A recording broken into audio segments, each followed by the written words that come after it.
Give the kid a chance. NFL analyst drops concerning update for Shedeur Sanders ahead of Browns QB1 battle. It only takes one training camp to turn a rookie into a lightning rod for debate.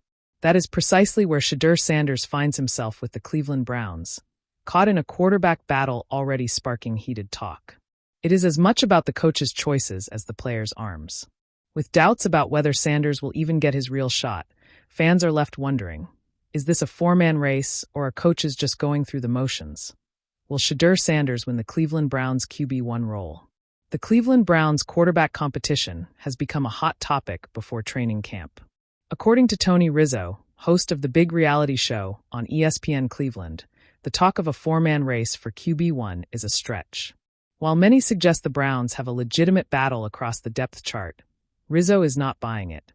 On Tuesday morning, Rizzo shot down the idea that every signal caller has a real shot in Cleveland. The dog-pound quarterback room has been a story, with veteran Joe Flacco and rookie Dillon Gabriel drawing most of the attention as the leading competitors. However, Rizzo believes a fourth quarterback, off-season addition Kenny Pickett, stands out. Pickett joined the Browns through a trade with the Philadelphia Eagles and, according to Rizzo, will get the first look at training camp. I think Pickett has the chance first, and I think they want to see Gabriel sooner rather than later, said Rizzo. Rizzo made it clear that Flacco's place in the pecking order remains a question mark. Now, where Flacco fits in, I have no idea, Rizzo continued.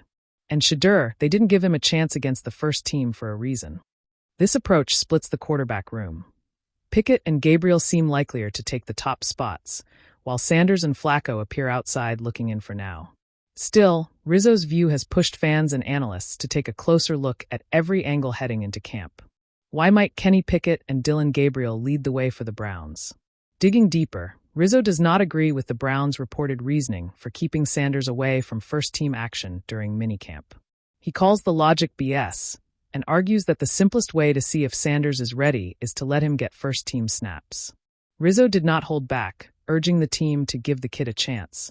But the Browns have made it clear Sanders must wait his turn. As things stand, Flacco and the younger additions may be ahead of Sanders in the coaching staff's eyes. Rizzo laid out his perceived depth chart like this: Pickett, Gabriel, Flacco, Sanders. That order tracks what fans have seen from the Browns throughout the offseason. With training camp about to ramp up and each quarterback bringing a different style and storyline, things could change quickly before kickoff against division rival, the Cincinnati Bengals, on September 7th. The wind swept across the practice fields in Berea, rustling the orange and brown banners that lined the fences, as if the city itself was whispering. Cleveland had seen quarterback battles before, too many to count, but something about this summer felt heavier. The future of a franchise hung in the balance, and at the center of it stood Shedeur Sanders, helmet tucked under his arm, eyes locked on the horizon.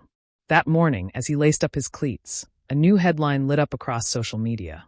"Give the kid a chance," NFL analyst Marcus Vance said on national television. But here's the thing, my sources say the Browns aren't sold. It's concerning. The words hit like a blitz he never saw coming. The analyst's bombshell. Marcus Vance wasn't just another talking head. A former quarterback himself, he knew the weight of words in this league. On a primetime segment the night before, he leaned into the camera, voice steady but eyes filled with urgency. "Look, I love Shedeur Sanders. I think he's got the arm talent, the poise, the pedigree. But I'm hearing from people in that building, they're hesitant. They're leaning on experience right now. And that tells me something troubling. They're not sure they're ready to trust him. Give the kid a chance. He deserves that much." Clips of the statement spread like wildfire. Fans retweeted it with outrage, with hope, with nervous prayers. But in Berea, Shedeur tried to drown it out with the rhythm of practice. Drop back, scan, release. Again. Inside the locker room. When the players filed into the locker room, the tension was palpable. Kenny Pickett, the veteran presence in this equation, sat quietly taping his wrists. He didn't need headlines to know the stakes. "You hear what Vance said?" muttered one lineman. "Yeah," another replied. "He ain't wrong, though. Shedeur's gotta show him something." Shedeur overheard it, but kept his focus. He had learned long ago, back in Boulder under his father's bright spotlight, that you don't argue with doubts. You erase them. Practice under pressure. That afternoon, the reps were split evenly. Pickett commanded the first team on one field. Shedeur worked with a mix of starters and backups on the other. Coaches watched closely, clipboards ready, every throw recorded on tablets for later dissection. On one rep, Shedeur rolled out, eyes downfield, and fired a dart between two defenders. The receiver hauled it in, crowd of onlookers gasping in unison. On another, he audibled at the line, catching the defense off guard for a 20-yard strike over the middle. And yet, the whispers persisted. He's talented, but is he ready? Can he handle a hostile stadium? A collapsing pocket?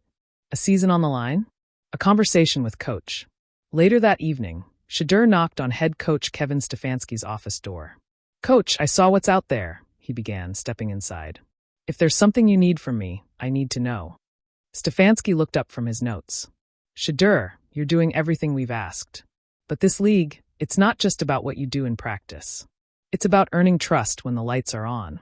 "I can do that," Shedeur said, voice firm. "Just give me that shot." Stefanski nodded slowly, as if weighing every syllable. "Then make it impossible for us to look anywhere else." Fan reactions. By nightfall, Cleveland's sports radio lines were jammed. "This is typical Browns, man," one caller barked. "You got a talented rookie, and you're scared to play him." Another countered, "He hasn't proven anything yet. Pickett might not be flashy, but he's steady. We don't need another bust."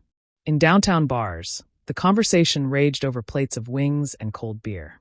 Jerseys of both quarterbacks dotted the crowd, a visual reminder of a fan base divided but desperate for a savior. Memories of Boulder. Shedeur sat alone in his apartment later that night, lights dimmed, the glow of the city shimmering through the window. He pulled up highlights from his Colorado days. A comeback drive against Oregon State, a perfect deep ball to Xavier Redding, a scramble that turned disaster into magic. He thought about his father's words before the draft. Pressure is privilege. Don't fear it. Use it. Now, with every headline, every skeptical remark, that pressure was building. And Shedeur felt something inside him sharpen, like steel on a grindstone.